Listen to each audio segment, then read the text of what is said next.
Good morning, everyone. So, in the last classes, we have completed the digital to analog converters. So, in this class, I am going to discuss about the introduction about the A to D converter, and we will finish the first type of analog to digital converter.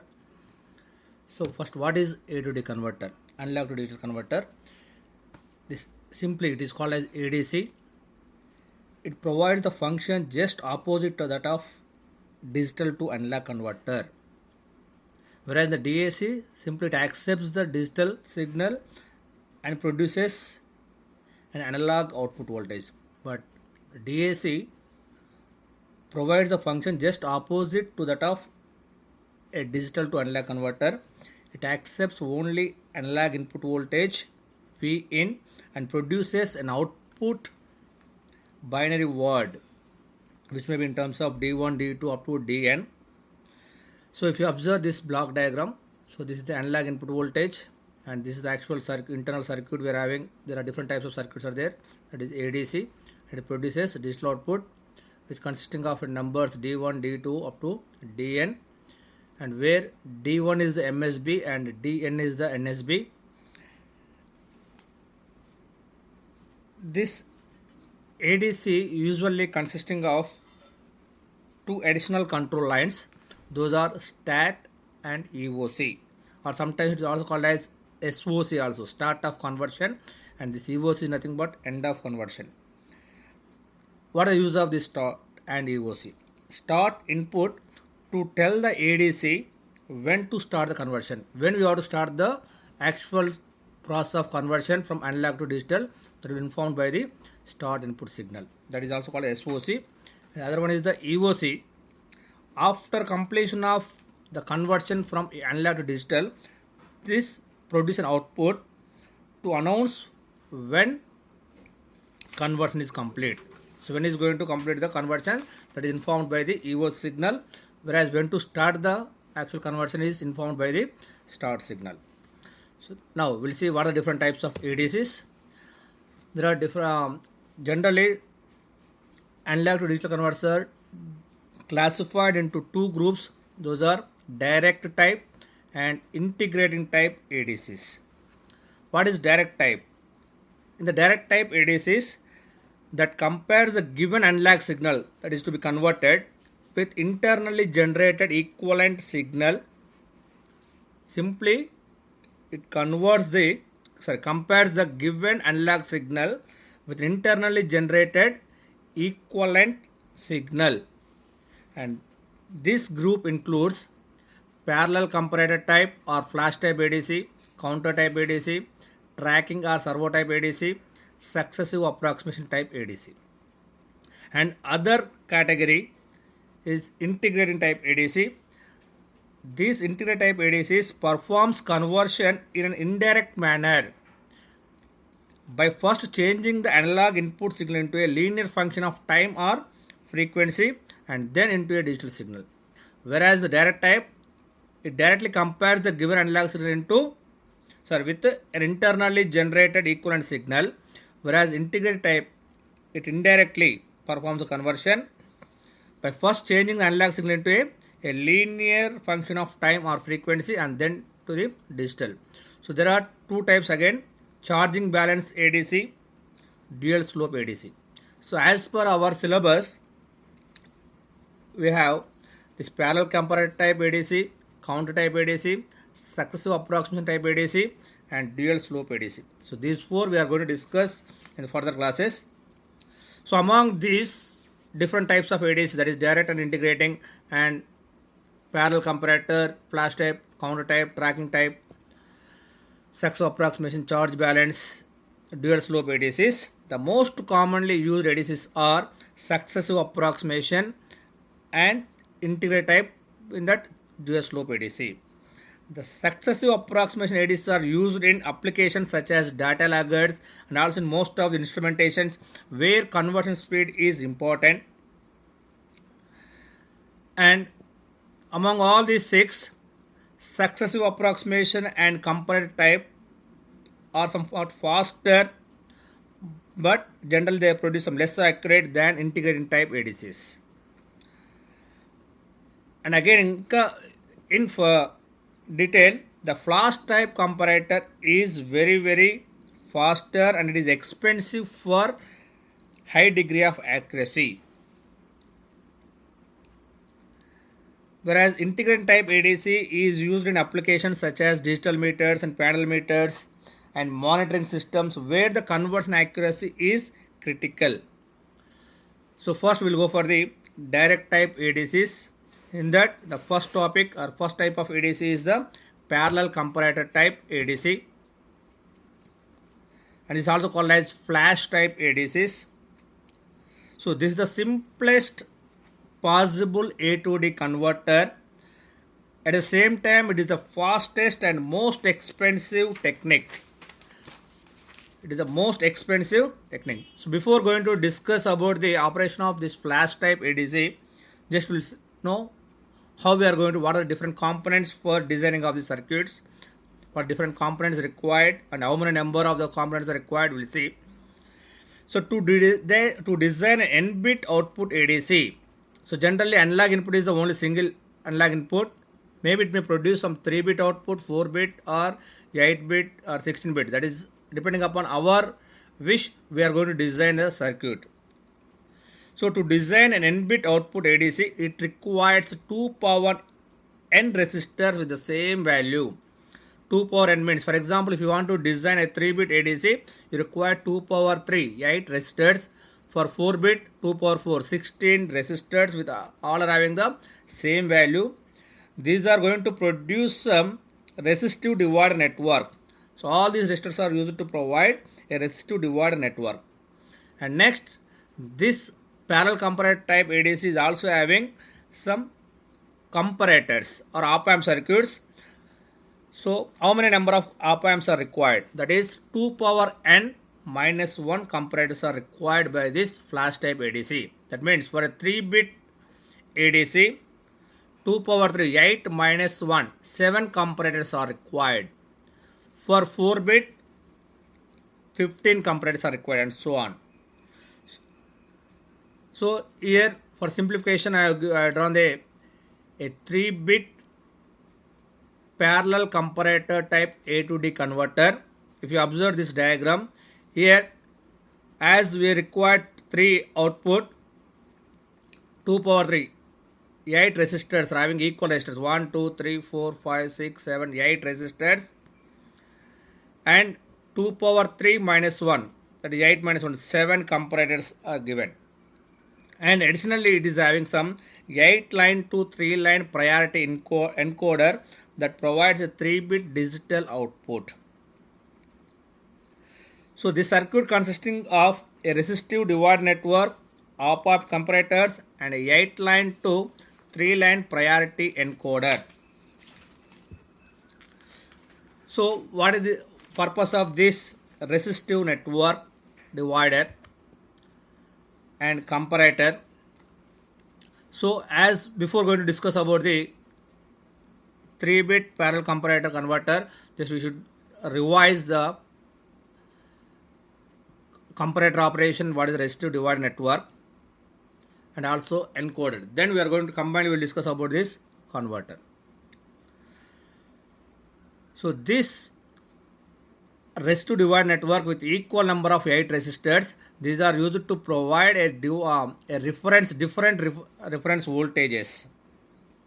Since all resistors are equal value, the voltage levels available at nodes are equally divided between the reference voltage and ground. So as we are having 8 resistors and this is the V reference, and here we are having, this is called as 1 by 8 VR, that is VR1 I am taking, 2 by 8 VR, 3 by 8, 4 by 8, 5 by 8, 6 by 8, 7 by 8. So the complete reference voltage is equally divided at each node. Okay, and these reference voltages are applied to the inverting input terminals of each comparator, that is 7 comparators, where for the non-inverting input terminals of the comparators we are applying the analog input voltage which we are going to convert. Whatever the input voltage we are going to convert, that is applied to the each non-inverting input terminal of the comparator.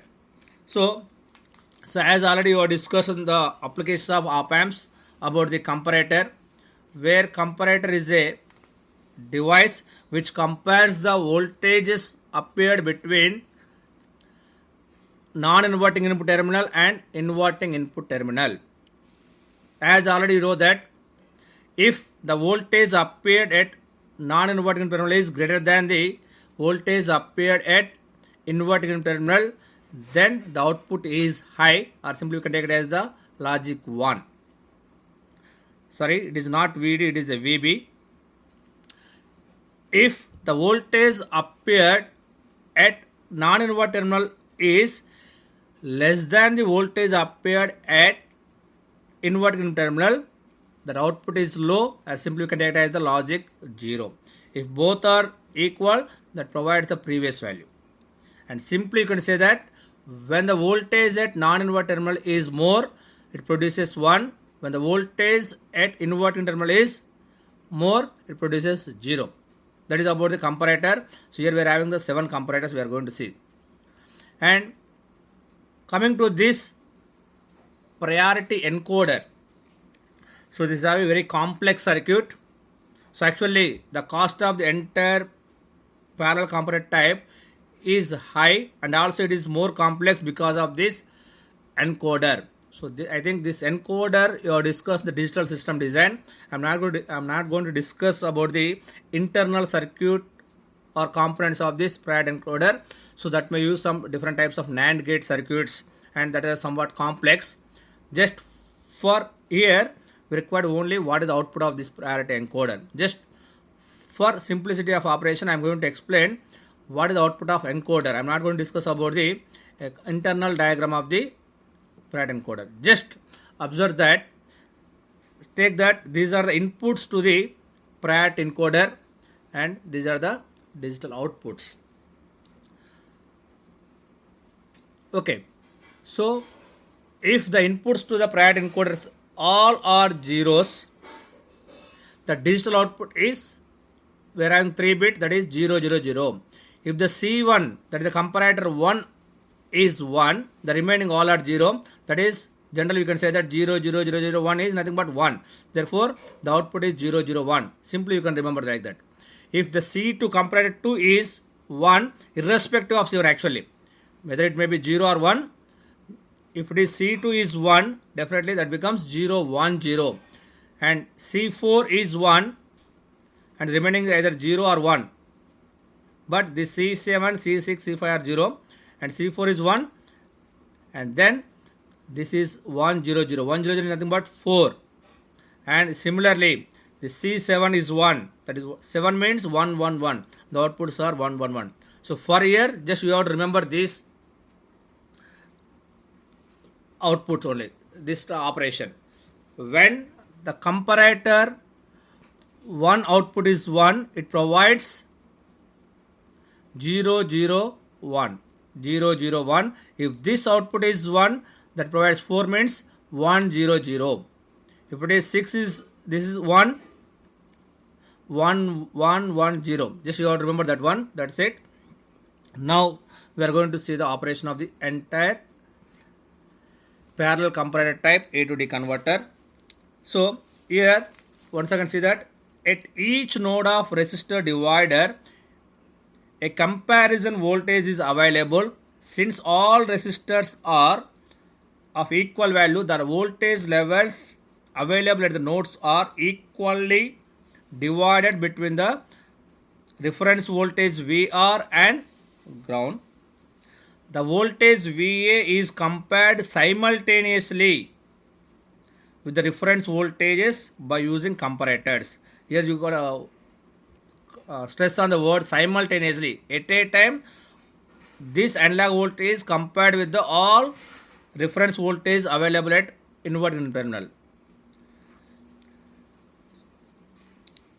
Now we'll see if the analog voltage which we are having applying VA is maybe some 1 volt, you can assume, and assume that the reference voltage is generally 8 volts. So what is the 8? Generally if it is 8 volts, what is that? At the case of here, the voltage is 1 by 8, that is the 1 volt, here 2 volts, 3 volts, just assume that. So the voltage applied at the inward terminal of the C7 is 7 volts, this is 6 volts, 5, 4, 3, 2, 1. And the analog voltage, that is the positive terminal, that is non-inverted terminal applied voltage is maybe, for example, 1 volts. So for all these cases, C2, C3, C4, C5, C6, C7, the analog input voltage VA is less than the reference voltage. That means non-inverting terminal voltage is less than the inverting input terminal voltage. Therefore, the outputs of these comparators are zeros, whereas for this comparator 1, that is C1 is 1, just like this one. The applied voltage is in between the 0 and VR1, sorry, between these two. Then C1 is 1. When the C1 is 1, that is 0, 0, 1. So that means when the analog input voltage is 1, that is providing this one.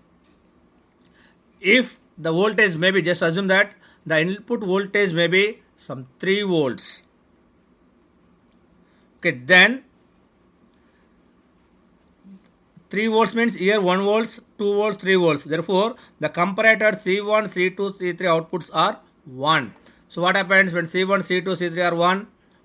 Then output voltage 0, 1, 1. So the equivalent voltage for the input, analog input voltage 3 volts is 0, 1, 1, 1. Sorry, 0, 1, 1. So like that, the analog input voltage is simultaneously compared with all the comparators and produces some outputs of the comparators that is going to convert into a 3-bit digital output by using Priorit encoder. So since all the comparators in the circuits are simultaneously comparing, the conversion speed of this type of A to D converter is high compared to R. Generally, we are going to discuss other types of comparators. Among all these comparators, the fastest type is this ADC. Why? Because the conversion takes place in a single clock cycle. At a time, it is going to compare. Okay, that's why the circuit has the advantage of high speed as the conversion takes place simultaneously rather than sequentially. Generally, typical conversion time is maybe 100 nanoseconds or less. 100 nanoseconds or somewhat less only. But this type of ADC has the disadvantage that the number of comparators required almost doubles for each added bit. For example, for 3-bit ADC, we required 2 power 3 minus 1, that is 7 comparators. For 4-bit, 15. For 5-bit, 31. Like that, almost 7, 15, 31. That means almost doubles. In general, the number of comparators required already we have discussed are, that is 2 power n minus 1, where n is the desired number of bits. Also, the larger the value of n, that is number of bits required, the more complex is the Priorit encoder. That is somewhat complex. So that is the only disadvantage. So this is about the how the analog signal is converted into digital by using parallel comparator type or flash type ADC.